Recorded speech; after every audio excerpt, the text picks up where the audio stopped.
বৃহস্পতিবার সন্ধ্যা থেকে শুক্রবার শুরু হয়ে যায়। শুক্রবার বা জুমার দিন, এই দিন সম্পর্কে কোরআন এবং হাদিস থেকে ঘেঁটে আমরা 14টা আমলের কথা একটা লম্বা বড় ভিডিওতে বলেছি।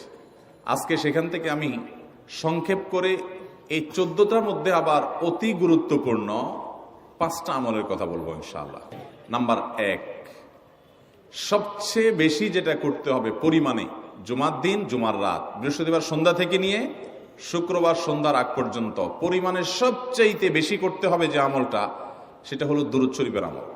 নবী করিম সাল্লাল্লাহু আলাইহি ওয়াসাল্লাম বলেছেন, আকসিরু আলাইয়া মিনাস সালাতি মিন ইয়াউমিল জুমআতি ওয়া লাইলাতিল জুমআহ, তোমরা জুমার দিন এবং জুমার রাতে আমার প্রতি বেশি বেশি দুরূদ পাঠ করবে, দুরূদ প্রেরণ করবে। ফাইন্না সালাতাকুম মা'রুদাতুন আলাই, কারণ তোমরা যে দুরূদ পাঠ করো এটা আমার কাছে পেশ করেন আল্লাহর ফেরেশতারা, এবং রীতিমতো নামধাম সহকারে আল্লাহর একদল ফেরেশতা নিয়োজিত আছে। তারা বলেন, আল্লাহ, হে আল্লাহ রাসূল, আপনার অমুক উম্মত, অমুক অনুসারী, আল্লাহর অমুক বান্দা পৃথিবীর অমুক প্রান্ত থেকে, অমুক দেশ থেকে, অমুকের সন্তান, সে আপনার প্রতি দুরূদ পেশ করেছে জুমার দিনে, জুমার রাতে বা অন্য সময়ে। এটা নবী করিম সাল্লাল্লাহু আলাইহি ওয়াসাল্লামের কাছে রিপোর্ট দেওয়া হয় আল্লাহর নিযুক্ত ফেরেশতাদের মাধ্যমে। এই জন্য শুক্রবার দিন এবং রাত, অর্থাৎ বৃহস্পতিবার সন্ধ্যা থেকে নিয়ে শুক্রবার সন্ধ্যা পর্যন্ত এই 24 ঘন্টার মধ্যে নবী করিম সাল্লাল্লাহু আলাইহি ওয়াসাল্লামের ভাষ্য খেয়াল করেন, আকসিরু আলাই। ওলামা একরাম জানেন, নবী আলাইহিস সালাম সাধারণত কোনো আমল পরিমাণে বেশি করতে বলতেন না। পরিমাণে বেশি করতে বলার মতো আমল খুব কম ইসলামে।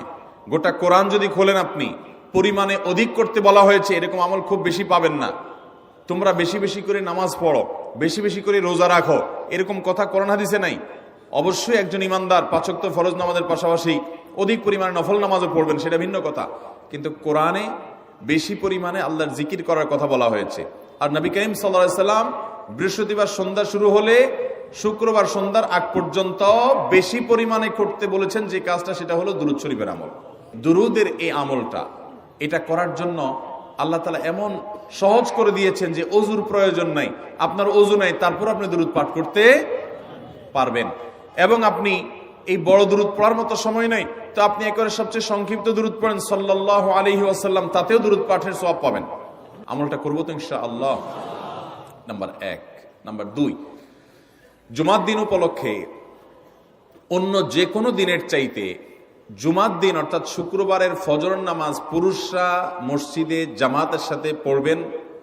জামাতের সাথে পড়ার নিয়ত করবেন পাক্কা, কারণ অন্য যে কোনো দিনের ফজর নামাজ না, শুধুমাত্র যত নামাজ আছে, নবী করিম সাল্লাল্লাহু আলাইহি ওয়াসাল্লাম বলেছেন, আফদালুস সালাওয়াতে ইনদাল্লাহ, আল্লাহর কাছে দুনিয়ার সব নামাজের মধ্যে 5 ওয়াক্ত সাধারণ নামাজগুলোর মধ্যে সবচেয়ে উত্তম নামাজ হলো সলাতুল ফজরে মাআল জামাআতে ইয়াউমাল জুমআহ, জুমার দিন ফজরের নামাজ জামাতের সাথে আদায় করা হলো যত নামাজ আছে এর মধ্যে সবচেয়ে শ্রেষ্ঠ নামাজ।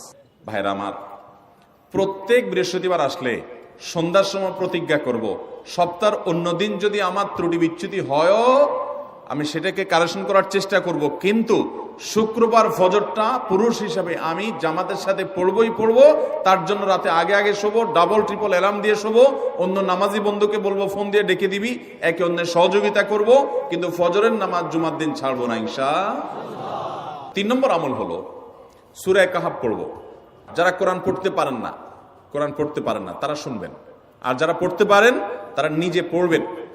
সূরা কাহাফ যদি জুমার দিন কেউ পড়ে, নবী করিম সাল্লাল্লাহু আলাইহি ওয়াসাল্লাম বলেছেন এই সূরাটা তার জন্য নূর হবে, নূর, আলো আল্লাহর তরফ থেকে। কিয়ামতের ময়দানে ভয়াবহ গুটগুটে অন্ধকার হবে। কিয়ামতের একটা ভয়াবহ শাস্তি হলো অন্ধকারের শাস্তি। ভাইরা আমার, অন্ধকারের শাস্তি মানে এমন ভয়াবহ অন্ধকার হবে যে দুনিয়ার অন্ধকারের সাথে কোনো তুলনাযোগ্য নয়। সেই ভয়াবহ অন্ধকারে কিছু আমল আছে যে আমলগুলো মানুষের ওই অন্ধকারের মধ্যে আলোর কাজ দিবে। এর মধ্যে একটা হলো এই সূরা কাহাফ। অন্য অনেক উলামা ইকরাম বলেছেন এর ব্যাখ্যা হলো সূরা কাহাফ যদি কেউ এক বৃহস্পতিবারে পড়ে, পরের বৃহস্পতিবার পর্যন্ত, এক শুক্রবারে যদি পড়ে, পরের শুক্রবার আগ পর্যন্ত পুরো সপ্তাহব্যাপী তার ভিতরে নূর, ঈমানের নূর, তাকওয়ার নূর